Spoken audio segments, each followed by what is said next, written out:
오늘 우리가 같이 함께 좀 상고할 것은 지난주에 이어서 이제 성경에 관련된 것입니다. 이제 성경의 신뢰성에 관해서 너무 잘 알려져 있죠. 성경이 가장 많이 출판된 책이고 또 그리고 출판됐으니까 또 가장 많이 인쇄됐고 또 여러 각국의 언어들로 번역된 책이라는 것.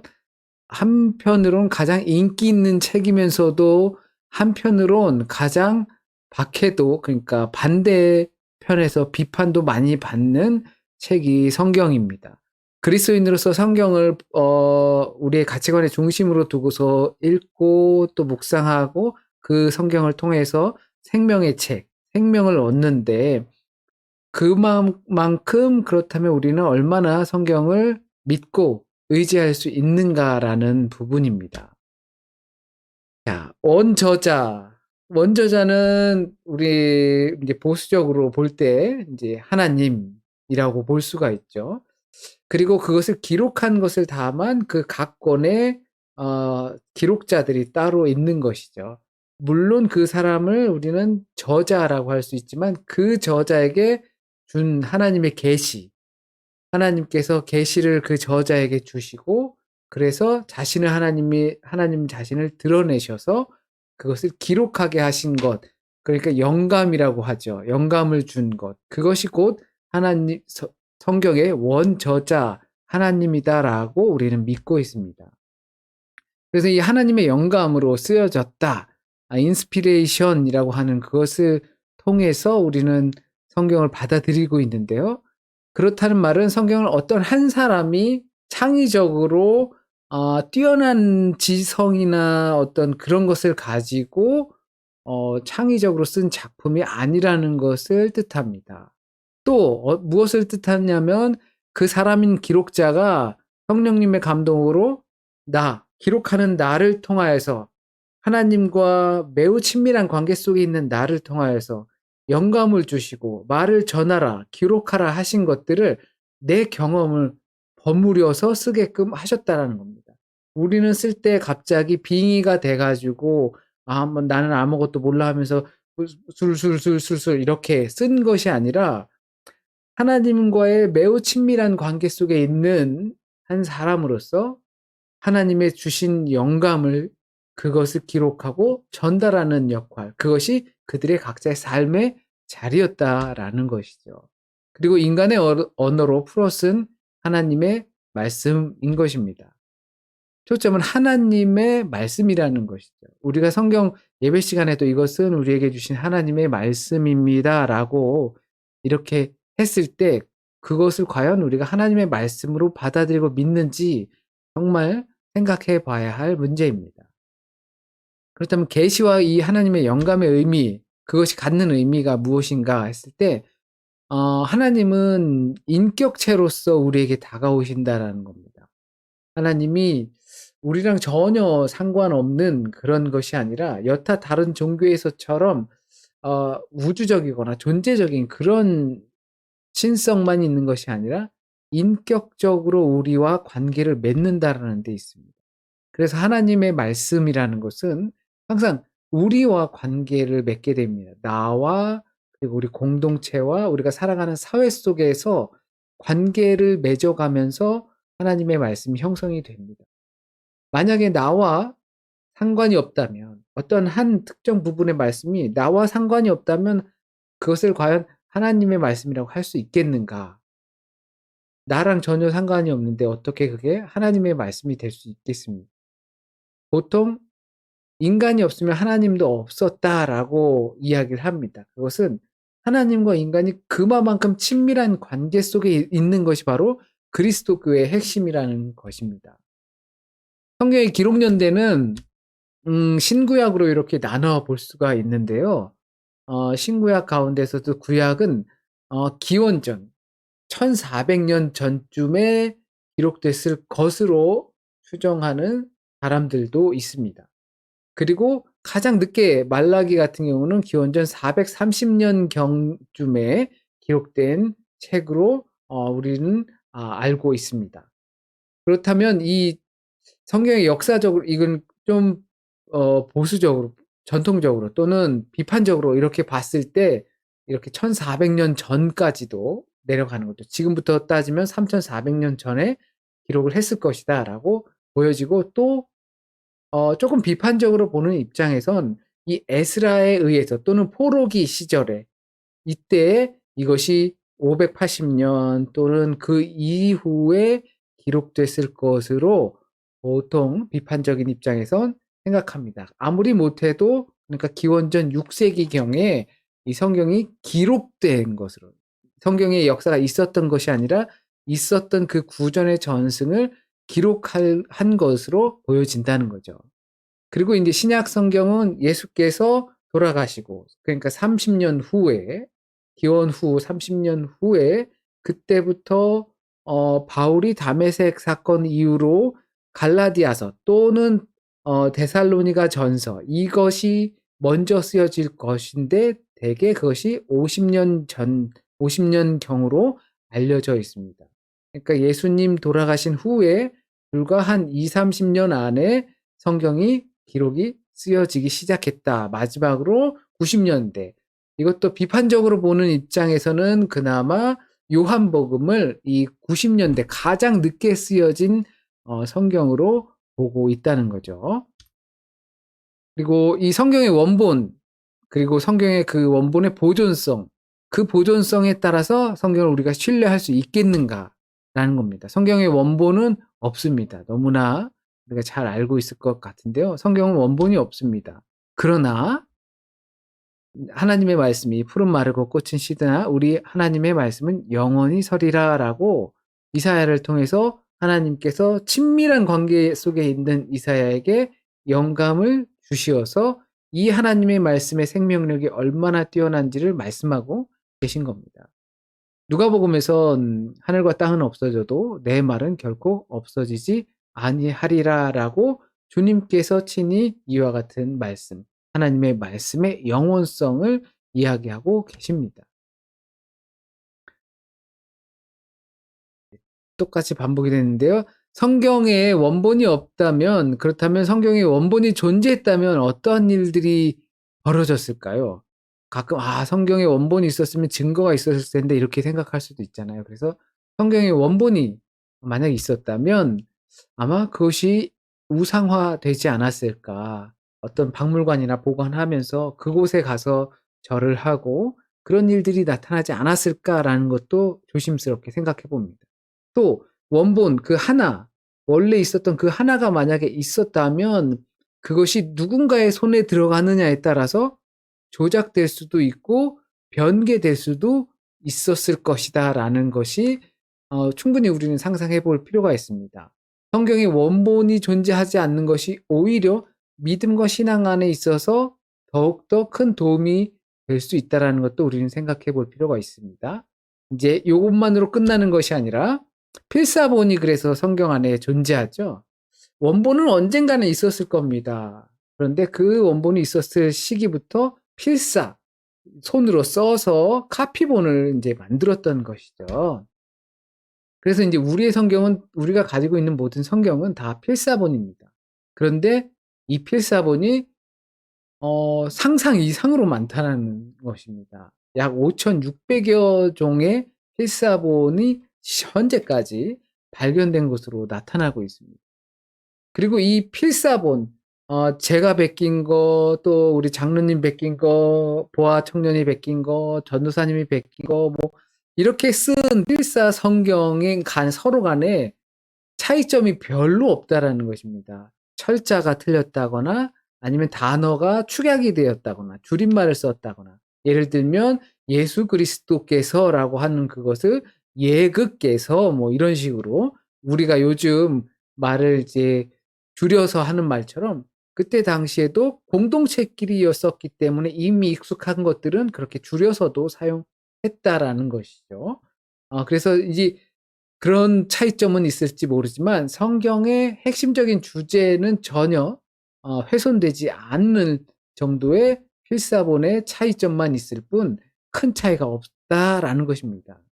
그리고 학자들이 이 모든 사본들을 비교해서 가장 원본에 가까운 성경을 복원하기 위해서 노력했다라는 것입니다. 이것이 본문 비평이라는 학문의 분야이기도 합니다. 그 본문끼리를 비교하는 겁니다. 제가 말씀드렸을 때 신약 성경만 약 5,600여 종의 필사 사본이 발견되었습니다. 만약에 사본이 이렇게 10개가 만약에 있다면 똑같은 본문, 마태복음 1장이 이렇게 10개가 있어요. 그런데 이 10개를 마태복음 1장을 다 비교하는 겁니다. 상위점이 있겠죠. 그 상위점을 가지고 서로 비교해서 그것이 만약에 6개는 A라고 말하고 2개는 B라고 말하고 2개는 C라고 말했을 때 그러면 어느 것에 더 가깝겠는가라는 것을 비교하는 거죠.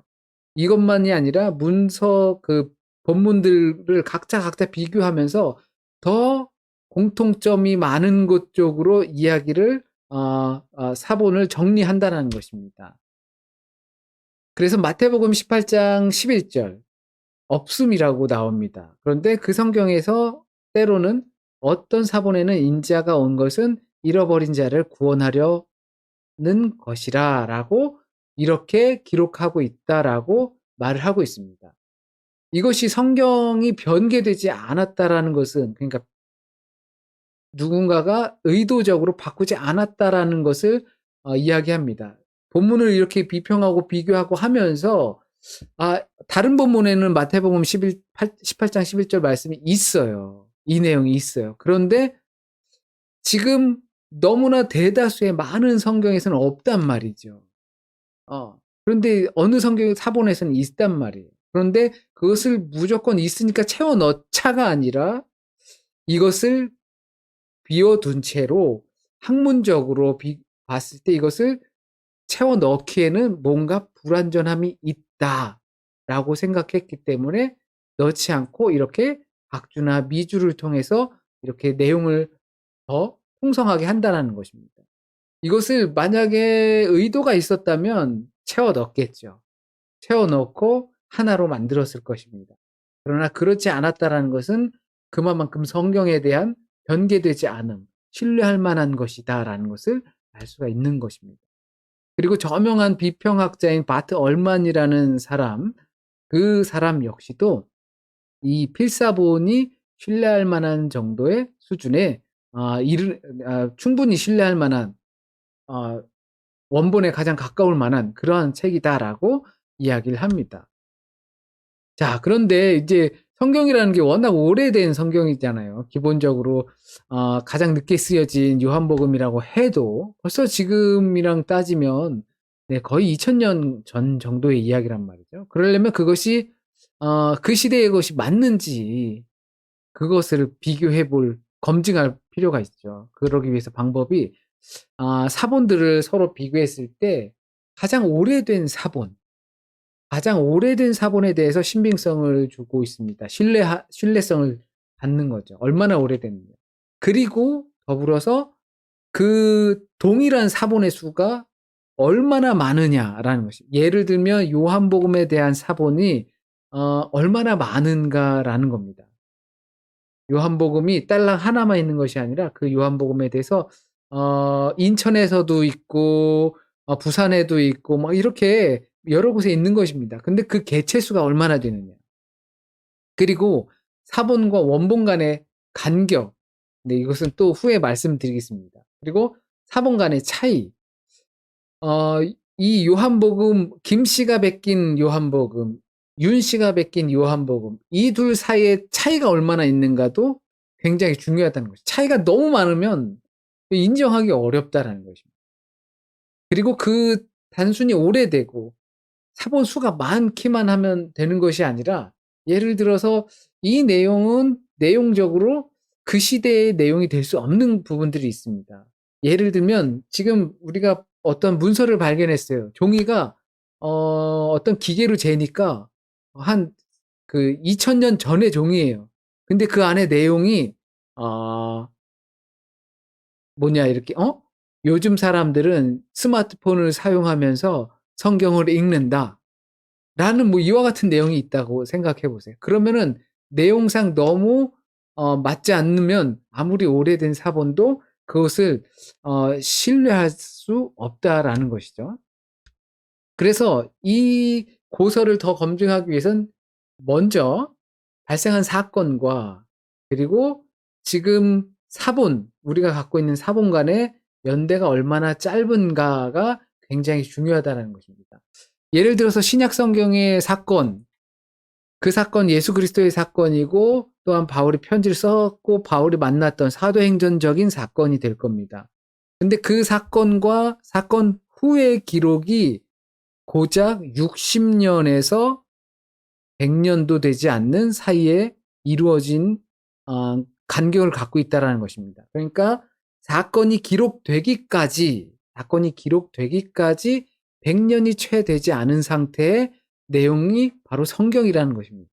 그러나 그러니까 아주 그 옛날에 썼었던 그 책들은 그와 같은 일들이 없다라는 거죠. 예를 들면 아리스토텔레스라는 유명한 철학자, 알렉산더 대왕에게도 아주 영감을 주었던 아리스토텔레스. 이 원본이 1400년의 간격을 가지고 있다라고 합니다. 그리고 그 사본은 고작 잠시만요. 그 아리스토텔레스의 사본은 고작 5개 정도밖에 있지 않다라는 거죠. 자, 그리고 헤로도토스라는 이 역사서도 역시 그 역사가 되는 사건과 그리고 헤로도토스가 역사를 쓴 그 기록, 그 책의 기록이 900년이나 지난 후에 그것을 기록했다는 것이고 사본도 8개밖에 되지 않는다는 거죠. 이런 것을 우리는 신뢰를 해요. 그래도 그것을 믿는단 말이죠. 아리스토텔레스, 소크라테스, 플라톤 이와 같은 사람들이 쓴 내용들을 많은 철학적 기반을 두고 살아간다는 거죠. 예를 들면 성경에 등장하는 선지자인 예레미야랑 소크라테스가 동시대 인물입니다. 그런데 우리는 소크라테스는 위대한 철학자로서 받아들이고 그의 가르침을 이제 잘 수용을 한단 말이에요. 그런데 예레미야의 그 신탁, 하나님께서 하신 말씀 이런 것들을 딱 보면 이거는 성경이야. 이것은 그러므로 허무맹랑 또는 신화적인 거야라고 치부하기 쉽다라는 겁니다. 오히려 반대됐다라는 것이죠. 성경은 그 쓰여진 간극, 사건과 기록된 시간이 워낙 너무 짧은 시간 내에 기록된 것이기 때문에 여타 다른 것들보다 고대 문서들보다 신뢰할 만한 가치가 있다라는 것입니다. 이제 구약의 사본과 신약의 사본을 살펴보면 그렇게 해서 우리가 사본을 그만큼 신뢰할 만한 우리가 가지고 있는 성경을 신뢰할 만한 가치가 있다라는 것인데 이제 구약 성경은 마소라 사본이라는 것이 있습니다. 그래서 이것은 유대 전통학자들 그 전까지는 이제 전승해서 내려온 거죠. 이야기의 이야기로 계속 구전으로 내려온 거예요. 그것을 유대 전통학자들이 기록해서 만든 것이 주후 900년에 그 900년경에 기록이 됐어요. 그러니까 10세기에 기록이 된 거예요. 또 그 다음에 레닌그라드 사본이라는 것이 11세기에 기록이 되었어요. 그래서 구약 전권을 히브리어 사본으로 기록을 했고 그것이 비록 차이해봤자 1600년 정도의 차이밖에 없습니다. 근데 1930년대 경에 제가 정확히 기억이 나지 않는데요.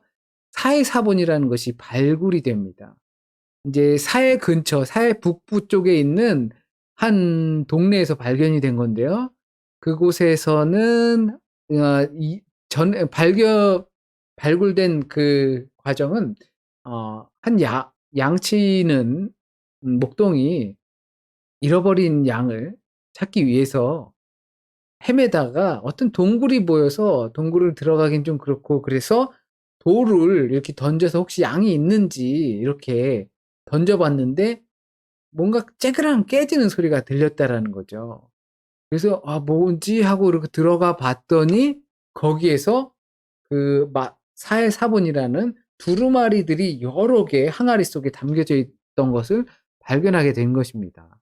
그래서 그것을 어디 좋은데 좀 옛날 것 같으니까 한번 팔아볼까 심상으로 고물상, 그러니까 요즘 뭐 골동품 그런 데를 찾아가게 돼서 이게 큰 값에 팔리게 되었던 것입니다. 그때 당시에 발견된 것을 탄소 측정이라는 것으로 기계로 인해서 그것을 측정했더니 약 2세기경, 약 기원전 100 몇십 년경의 작품으로 이것이 판명이 되었습니다. 거기서 에스더서를 제외한 모든 구약 성경이 발굴이 되었고, 그리고 지금 말한 그 레닌그라드 사본, 그리고 이 마소라 사본, 이와 같은 사본들과 거의 유사하게 발견이 되었던 것입니다.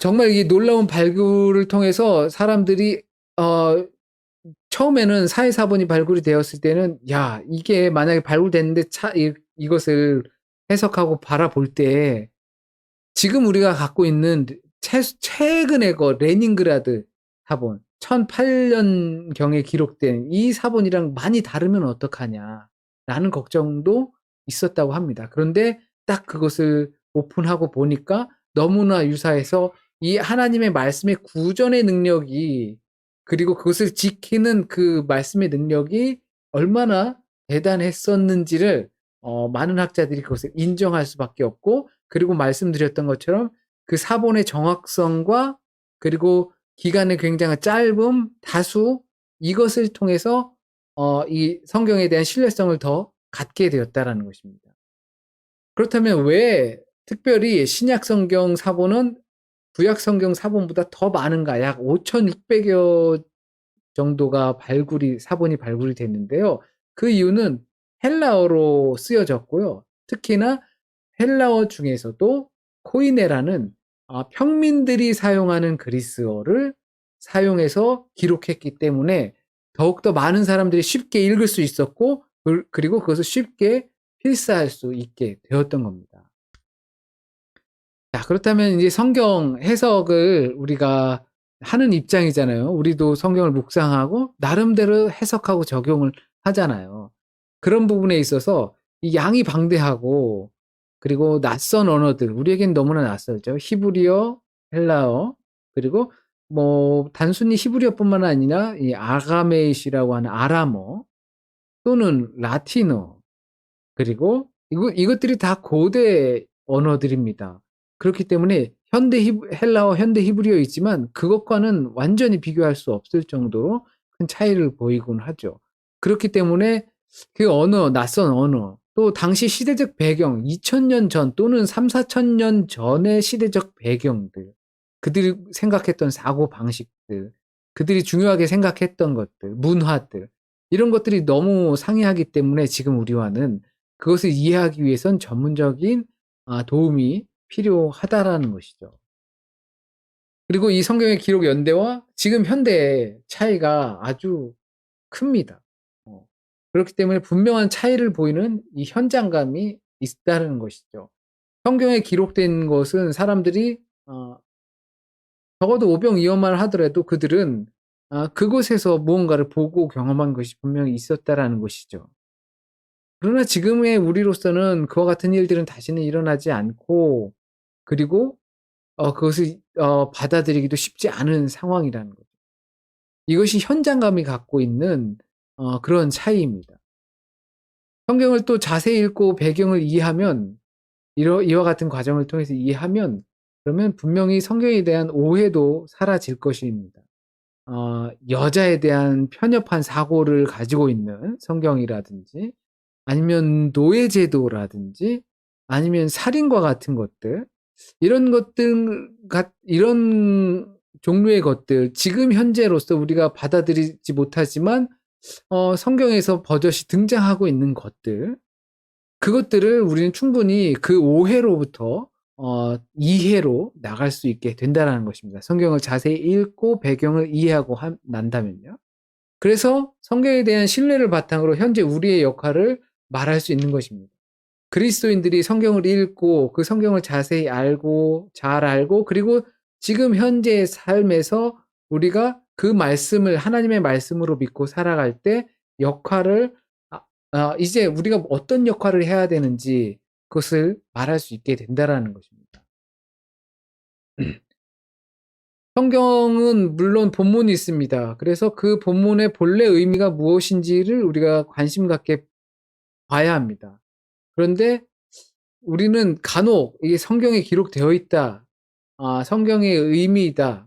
이게 본래적 본문이 갖고 있는 의미이다라고 전달을 하면서 그것이 보통 성경적이다 또는 성경적이지 못하다 이런 식으로 편가르기를 한다든지 아니면 비판하거나 정죄하려고 하는 경우가 있다라는 것도 우리는 분명히 조심해야 합니다. 성경적이다라고 하는 것은 말씀드린 그것들 성경의 문화와 이해와 역사와 가치관을 이해하고 그것이 지금 우리 시대에 와서 그렇다면 우리의 역할은 그 결말을 써가야 할 우리의 역할은 무엇인가라는 데 초점이 있다라는 것입니다. 그러니까 2000년 전에 그랬다고 지금도 그래야 된다라고 생각한다면 노예제도 지금도 있어야 되고 여자는 뭐 예를 들어서 목회자가 되면 안 되고 뭐 이런 사고 방식을 갖고 있다면 정말 잘못된 이해를 갖고 있다라는 것이죠. 또한 이와 같이 비평적인 태도, 과거에 그런 것들이 어떻게 그럴 수 있는가라고 하는 것은 성경을 그렇게 보지만 우리 의도가 중요하다는 것이죠. 이제 도마가 우리가 얼마 전에 도마 이야기를 했죠. 도마가 의심을 했죠. 그 의심은 믿기 위한 의심이었어요. 믿음으로 가기 위한 의심이었다는 것을 우리는 잊으면 안 됩니다. 파괴하기 위한 의심으로 가게 되면 그러면 결국 멸절할 수밖에 없다라는 것을 성경을 이해하고 성경을 조금 비평적으로 보고 할 때 그럴 때 내가 믿음으로 가기 위해서 비평적으로 본다라는 것을 꼭 알아야 할 겁니다. 정말 중요한 거죠. 그래서 이제 성경엔 불연속성과 연속성이 있습니다. 불연속성은 성경이 쓰여진 때부터 지금 우리에게까지 올 때 이게 뭔가 딱딱 끊겨져서 연결이 되지 않는 듯한 느낌이 나는 거죠. 그러나 성경의 이해를 충분히 이해한다는 것은 이제 그 내용 그대로 반복하는 것이 아니라는 거. 그리고 연속성이라고 하는 것은 성경을 충분히 이해한다는 것이 결론을 집필하는 작가의 심정으로 된다는 겁니다. 어, 성경을 우리가 충분히 제대로 잘 이해하고 또 이해해 나가고 있다라면 우리는 그 성경의 이제 완성자인 예수 그리스도의 사명을 따라서 살아가는, 기록하는, 결말을 맺는 그러한 그 저자의 입장의 역할도 충분히 있다라는 겁니다. 그렇기 때문에 세상은 타락했지만 그 세상 자체, 물질 자체가 악하고 부정한 것으로 보지는 않는 것이죠. 세상은 분명 타락했습니다. 그래서 하나님께서 지으신 창조 세계도 인간이 타락하였고, 그러나 선택된 이스라엘 민족을 통해서 했지만 그들도 역시 율법을 하나님을 떠났고, 그러나 예수 그리스도께서 하나님의 약속을 완성하였고, 그리고 그 완성된 예수 그리스도를 믿는 믿음으로 그 믿음으로 교회가 형성되어서 지금까지 오게 되었다라는 것이죠. 그러니까 세상 단순하게 영지주의처럼 이 육체는 부정한 거야라는 것이 아니라 분명히 타락했으면 부정한 것이지만 그것을 물질 자체를 악하게 보지 않는 것입니다. 그래서 하나님의 언약의 틀 안에서 하나님께서 세상을 회복시키신다라는 것을 믿는 거죠. 그래서 하나님의 백성을 통하여서 부르시고 우리에게 또한 맡기신다는 것을 우리에게 맡겨진 사명이고 또한 세상의 회복에 중요한 우리가 도구가 된다라는 것입니다. 그래서 이 성경의 신뢰성, 성경은 하나님의 말씀이다. 그러므로 이 성경은 하나님의 권위를 나타내주, 하나님의 힘을, 하나님을 믿을 수 있는 것을 나타내 줄 수 있는 중요한 우리에게 믿음의 책자가 생명의 책자가 된다는 사실을 말씀드리고자 했던 것입니다. 이제 같이 이제 카메라도 켜고 마이크도 켜셔서 같이 함께 생각하는 바들을 나누면서 이 시간을 조금 더 풍성하게 다루었으면 좋겠습니다.